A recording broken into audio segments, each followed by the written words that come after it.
मधुबन के बाबा, मधुबन के बाबा मुरली वाले, आपका क्या कहना, आपका क्या कहना। ओम शांति। आज 16 जनवरी 2025 के साकार मधुर महावाक्य हैं। आज मीठे मीठे बाबा दादा बोले, मीठे बच्चे याद का चार्ट रखो। जितना जितना याद में रहने की आदत पड़ती जाएगी उतना पाप कटते जाएंगे, कर्मातीत अवस्था समीप आती जाएगी। बाबा ने कहा, मीठे बच्चे याद का चार्ट रखो। जितना जितना याद में रहने की आदत पड़ती जाएगी उतना पाप कटते जाएंगे, कर्मातीत अवस्था समीप आती जाएगी।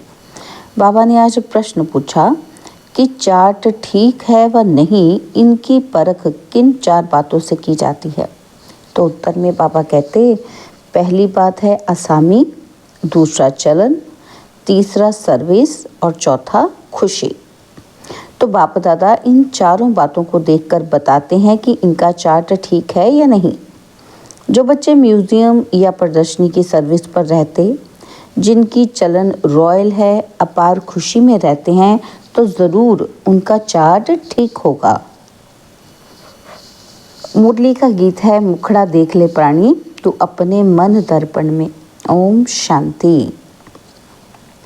बच्चों ने गीत सुना, इसका अर्थ भी अंदर जानना चाहिए कि कितने पाप बचे हुए हैं, कितने पुण्य जमा है, अर्थात आत्मा को सतोप्रधान बनने में कितना समय है, अभी कितने तक पावन बने हैं, ये समझ तो सकते ही हैं ना। चार्ट में कोई लिखते हैं कि हम 2-3 घंटा याद में रहे और कोई लिखते हैं 1 घंटा। बाबा कहते ये तो बहुत कम हुआ। कम याद करेंगे तो कम पाप कटेंगे। अभी तो पाप बहुत है ना जो कटे नहीं हैं। आत्मा को ही प्राणी कहा जाता है।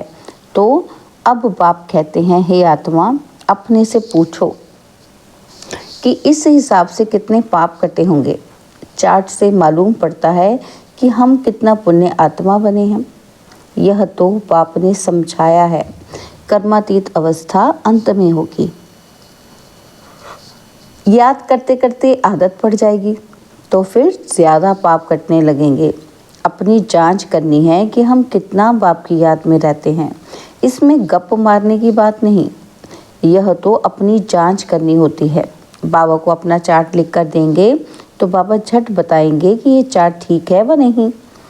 आसामी, चलन, सर्विस और खुशी को देख बाबा झट समझ जाते हैं कि इनका चार्ट कैसा है।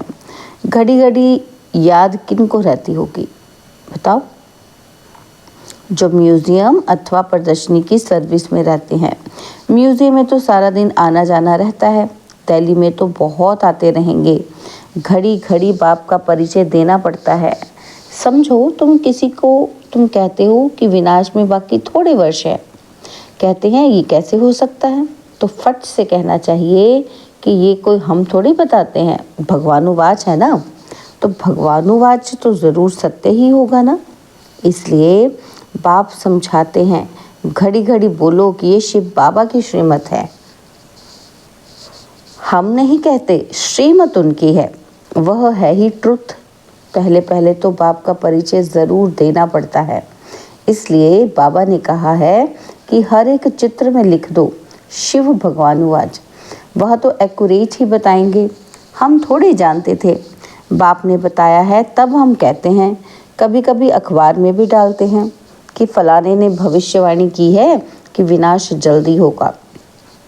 अब तुम तो हो बेहद बाप के बच्चे।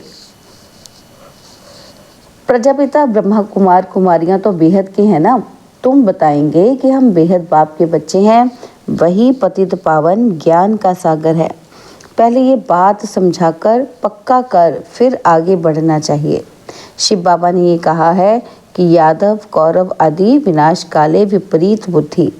शिव बाबा का नाम लेते रहेंगे तो इसमें बच्चों का भी कल्याण है। शिव बाबा को ही याद करते रहेंगे। बाप ने जो तुमको समझाया है वह तुम फिर औरों को समझाते रहो तो सर्विस करने वालों का चार्ट अच्छा रहता होगा। सारे दिन में 8 घंटा सर्विस में बिजी रहते हैं, करके 1 घंटा रेस्ट लेते होंगे, फिर भी 7 घंटे तो सर्विस में रहते हैं ना, तो समझना चाहिए उनके विकर्म बहुत विनाश होते होंगे। बहुतों को घड़ी घड़ी बाप का परिचय देते हैं, तो ज़रूर ऐसे सर्विसेबल बच्चे बाप को भी प्रिय लगेंगे। बाप देखते हैं ये तो बहुतों का कल्याण करते हैं, रात दिन इनको यही चिंतन है, हमको बहुतों का कल्याण करना है। बहुतों का कल्याण करना गोया अपना करते हैं। स्कॉलरशिप भी उनको मिलेगी जो बहुतों का कल्याण करते हैं।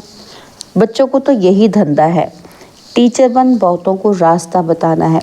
पहले तो ये नॉलेज पूरी धारण करनी पड़े। कोई का कल्याण नहीं करते तो समझा जाता है इनकी तकदीर में नहीं है। बच्चे कहते हैं बाबा हमको नौकरी से छुड़ाओ, हम इस सर्विस में लग जाएं। बाबा भी देखेंगे कि बरोबर ये सर्विस के लायक है, बंधन मुक्त भी है, तब कहेंगे भल 500,000 कमाने से तो इस सर्विस में लग बहुतों का कल्याण करो। अगर बंधन मुक्त है तो सो भी बाबा सर्विसेबल देखेंगे तो राय देंगे। तो सर्विसेबल बच्चों को तो जहाँ तहाँ बुलाते रहते हैं। स्कूल में स्टूडेंट पढ़ते हैं ना, तो यह भी पढ़ाई है, ये कोई कॉमन मत नहीं है। सत्य माना ही सच बोलने वाला। हम श्रीमत पर आपको ये समझाते हैं, ईश्वर की मत अभी ही तुमको मिलती है। बाप कहते हैं तुमको वापस जाना है, अब बेहद सुख का वर्षा लो। कल्प कल्प तुमको वर्षा मिलता आया है, क्योंकि स्वर्ग की स्थापना तो कल्प कल्प होती है ना। तो ये किसी को पता नहीं है कि 5000 वर्ष का यह सृष्टि चक्र है। मनुष्य तो बिल्कुल ही घोर अंधियारे में है, तुम अभी घोर रोशनी में हो। स्वर्ग की स्थापना तो बाप ही करेंगे। यह तो गायन है, भंबोर को आग लग गई तो भी अज्ञान नींद में सोए रहे। तुम बच्चे जानते हो बेहद का बाप ज्ञान का सागर है। ऊंच ते ऊंच बाप का कर्तव्य भी ऊंच है। ऐसे नहीं ईश्वर तो समर्थ है, जो चाहे सो करे, नहीं, यह भी ड्रामा अनादि बना हुआ है। सब कुछ ड्रामा अनुसार ही चलता है।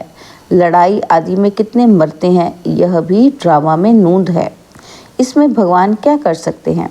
अर्थक्वेक आदि होती है तो कितनी रणियाँ मारते हैं। हे भगवान, परंतु भगवान क्या कर सकते हैं? भगवान को तो तुमने बुलाया है कि आकर विनाश करो। पतित तो दुनिया में बुलाया है, स्थापना करके सबका विनाश करो। मैं करता नहीं हूँ, यह तो ड्रामा में नूंद है।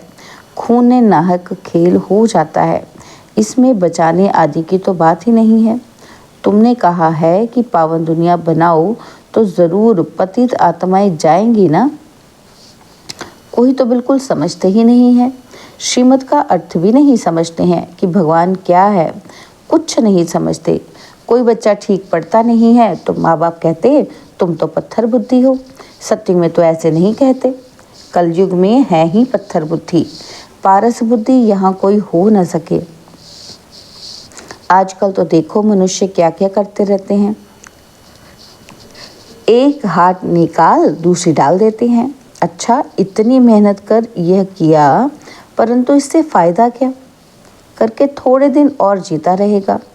बहुत रिद्धि सिद्धि सीख कर आते हैं, फ़ायदा तो कुछ भी नहीं। भगवान को याद ही इसलिए करते हैं कि हमको आकर पावन दुनिया का मालिक बनाओ। हम पतित दुनिया में रह बहुत दुखी हुए हैं। सत्युग में तो कोई बीमारी आदि दुख की बात होती नहीं। अभी बाप द्वारा तुम कितना ऊंच पद पाते हो। यहाँ भी मनुष्य पढ़ाई से ही ऊंच डिग्री पाते हैं, बड़े खुश रहते हैं। तुम बच्चे समझते हो यह तो बाकी रोज़ थोड़े रोज़ जिएंगे। पापों का बोझा तो सिर पर बहुत है, बहुत सजाएं खाएंगे। अपने को पतित तो कहते हैं ना। विकार में जाना पाप नहीं समझते, पाप आत्मा तो बनते हैं ना। कहते हैं ग्रश आश्रम तो अनादि चला आता है। समझाया जाता है सतयुग त्रेता में पवित्र ग्रस्त आश्रम था, पाप आत्माएं नहीं थी, और यहाँ पाप आत्माएं हैं इसलिए दुखी हैं। यहाँ तो अल्पकाल का सुख है, बीमार हुआ तो यह मरा, मौत तो मुख खोल कर खड़ा है। अचानक हार्ट फेल हो जाते हैं। यहाँ है ही कागविष्टा समान सुख, वहाँ तो तुमको अथाह सुख है। तुम सारे विश्व के मालिक बनते हो। किसी भी प्रकार का दुख नहीं होगा, न गर्मी न ठंडी होगी, सदैव बाहरी मौसम होगा। तत्व भी ऑर्डर में रहते हैं। स्वर्ग तो स्वर्ग ही है, रात दिन का फर्क है। तुम स्वर्ग की स्थापना करने के लिए बाप को ही बुलाते हो कि आकर पावन दुनिया स्थापन करो, हमको पावन बनाओ। तो हर एक चित्र पर शिव भगवानुवाच लिखा हुआ हो। इससे घड़ी घड़ी शिव बाबा याद आएगा, ज्ञान भी देते रहेंगे। म्यूजियम अथवा प्रदर्शनी की सर्विस में ज्ञान और योग दोनों इकट्ठे चलते हैं। याद में रहने से नशा चढ़ेगा। तुम पावन बन सारे विश्व को पावन बनाते हो। जब तुम पावन बनते हो तो ज़रूर सृष्टि भी पावन चाहिए। पिछाड़ी में कयामत का समय होने के कारण सबका हिसाब किताब चुकतू हो जाता है। तुम्हारे लिए हमको नई सृष्टि का उद्घाटन करना पड़ता है और फिर ब्रांचेस खोलते रहते हैं। पवित्र बनाने के लिए नई दुनिया सत्य का फाउंडेशन तो बाप बिगर कोई डाल ना सके। तो ऐसे बाप को याद भी करना चाहिए। तुम म्यूजियम आदि का उद्घाटन बड़े आदमियों से कराते हो तो आवाज़ होगा। मनुष्य समझेंगे कि यहाँ यह भी आते हैं। कोई कहते हैं तुम लिख कर दो, हम बोलेंगे। वह भी रॉन्ग हो गया। अच्छी रीति समझ कर बोले। ओरली तो बहुत अच्छा है। कोई तो लिखत पढ़कर सुनाते हैं जिससे एक्यूरेट हो। तुम बच्चों को तो ओरली समझाना है। तुम्हारी आत्मा में सारी नॉलेज है ना, फिर तुम औरों को देते हो। प्रजा वृद्धि को पाती रहती है, आदमशुमारी भी बढ़ती जाती है ना, सब चीज़ बढ़ती रहती है। सारा झाड़ जड़ जड़ी भूत हो गया है। जो अपने धर्म वाले होंगे वह निकल आएंगे। नंबरवार तो है ना, सब एक रस नहीं पढ़ सकते हैं। कोई 100 से 1 मार्क भी उठाने वाले हैं। थोड़ा भी सुन लिया, 1 मार्क मिली तो स्वर्ग में आ जाएंगे। यह है बेहद की पढ़ाई, जो बेहद का बाप ही पढ़ाते हैं। जो इस धर्म के होंगे वह निकल आएंगे। पहले तो सबको मुक्ति धाम अपने घर जाना है, फिर नंबरवार आते रहेंगे। कोई तो त्रेता के अंत तक भी आएंगे। भल ब्राह्मण बनते हैं, लेकिन सभी ब्राह्मण कोई सत्युग में नहीं आते। त्रेता अंत तक आएंगे। यह समझने की बातें हैं। बाबा जानते हैं कि राजधानी स्थापन हो रही है। सब एक रस हो ही नहीं सकते। राजाई में तो सब वैरायटी चाहिए। प्रजा को बाहर वाला कहा जाता है। बाबा ने समझाया था कि वहाँ वजीर आदि की दरकार नहीं रहती। उनको श्रीमत मिली कि जिससे ये बने। फिर ये थोड़ी कोई से राय लेंगे। वजीर आदि कुछ नहीं होते। फिर जब पतित होते हैं तो एक वजीर एक राजा रानी होते हैं। अभी तो कितने वजीर हैं। यहाँ तो पंचायती राज है ना, तो एक की मत न मिले दूसरे से। एक से दोस्ती रखो, समझाओ, काम कर देंगे, और दूसरा फिर आया, उनको ख्याल में ना आया तो और ही काम को बिगाड़ देंगे। तो एक की बुद्धि न मिले दूसरे से। वहाँ तो तुम्हारी सब कामनाएं पूरी हो जाती हैं। तुमने कितना दुख उठाया है, इसका नाम ही है दुख धाम। भक्ति मार्ग में कितने धक्के खाए हैं, तो यह भी ड्रामा। जब दुखी हो जाते हैं तब बाप आकर सुख का वर्षा देते हैं। बाप ने तुम्हारी बुद्धि कितनी खोल दी है। मनुष्य तो कह देते कि साहूकारों के लिए स्वर्ग है, गरीब नरक में है। तुम यथार्थ रीति जानते हो स्वर्ग किसको कहा जाता है। सत्युग में थोड़ी कोई रहम दिल कह बुलाएंगे। यहाँ बुलाते हैं कि रहम करो, लिबरेट करो। बाप ही सबको शांति धाम सुख धाम ले जाते हैं। अज्ञान काल में तुम भी कुछ नहीं जानते थे। जो नंबर 1 तमो प्रधान, वही फिर नंबर 1 सतो प्रधान बनते हैं। यह अपनी बड़ाई नहीं करते, बड़ाई तो एक की ही है। लक्ष्मी नारायण को भी ऐसा बनाने वाला तो वह है ना, ऊंचते ऊंच भगवान। वह बनाते भी ऊंच है। बाबा जानते हैं सब तो ऊंच नहीं बनेंगे, फिर भी पुरुषार्थ करना पड़े। यहाँ तुम आते ही हो नर से नारायण बनने। कहते हैं बाबा हम तो स्वर्ग की बादशाही लेंगे, हम सत्य नारायण की सच्ची कथा सुनने आए हैं। बाबा कहते हैं अच्छा, तेरे मुख में गुलाब, मेहनत करो, सब तो लक्ष्मी नारायण नहीं बनेंगे। यह राजधानी स्थापन हो रही है, राजाई घराने में, प्रजा घराने में चाहिए तो बहुत ना। बाबा कहते आश्चर्यवंत सुनंती कथंती फारकत्ती देवंती, फिर वापस भी आ जाते हैं। जो बच्चे अपनी कुछ ना कुछ उन्नति करते हैं तो चढ़ पड़ते हैं, सरेंडर होते ही हैं गरीब। देह सहित और कोई भी याद न रहे, बड़ी मंजिल है। अगर संबंध जुटा हुआ होगा तो वह ज़रूर याद पड़ेंगे। बाप को क्या याद पड़ेगा कि सारा दिन बेहद में ही बुद्धि रहती है, कितनी मेहनत करनी पड़ती है। तो बाप कहते हैं मेरे बच्चों में भी उत्तम, मध्यम और कनिष्ठ हैं। दूसरे कोई आते हैं तो भी समझते हैं कि ये पतित दुनिया के हैं, फिर भी यज्ञ की सर्विस करते हैं तो रिकॉर्ड देना पड़ता है। बाप युक्तिबाज है ना, नहीं तो वह tower of silence holiest tower of silence है, होली टावर है। तो जहाँ होलीएस्ट ऑफ होली बाप सारे विश्व को बैठ होली बनाते हैं, यहाँ कोई पतित आ न सके, परंतु बाप कहते हैं मैं आया ही हूँ सभी पतितों को पावन बनाने। इस खेल में मेरा भी पार्ट है। अच्छा, मीठे मीठे सिकिलदे बच्चों प्रति माता पिता, बाप दादा का याद प्यार और गुड मॉर्निंग। रूहानी बाप की रूहानी बच्चों को नमस्ते। हम रूहानी बच्चों की रूहानी बाप दादाजी को दिलवा जान सिकवा प्रेम से नमस्ते। ओम शांति। प्यारे बाबा, मीठे बाबा, मेरे बाबा, शुक्रिया बाबा, शुक्रिया बाबा, शुक्रिया। धारणा के लिए मुख्य सार है। पहला पॉइंट है, अपने चार्ट को देखते जांच करनी है कि कितने पुण्य जमा है, आत्मा सतो प्रधान कितनी बनी है। याद में रहकर सब हिसाब किताब चुकता करने हैं। और बाबा कहते सेकंड पॉइंट कि स्कॉलरशिप लेने के लिए सर्विसेबल बन बहुतों का कल्याण करना है, बाप का प्रिय बनना है, टीचर बन बहुतों को रास्ता बताना है।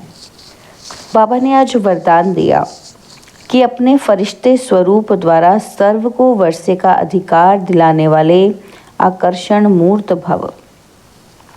अपने फरिश्ते स्वरूप द्वारा सर्व को वर्षे का अधिकार दिलाने वाले आकर्षण मूर्त भव। फरिश्ते स्वरूप की ऐसी चमकीली ड्रेस धारण करो जो दूर दूर तक आत्माओं को अपनी तरफ आकर्षित करें और सर्व को भिखारीपन से छुड़ाएं, वर्षे का अधिकारी बना दें।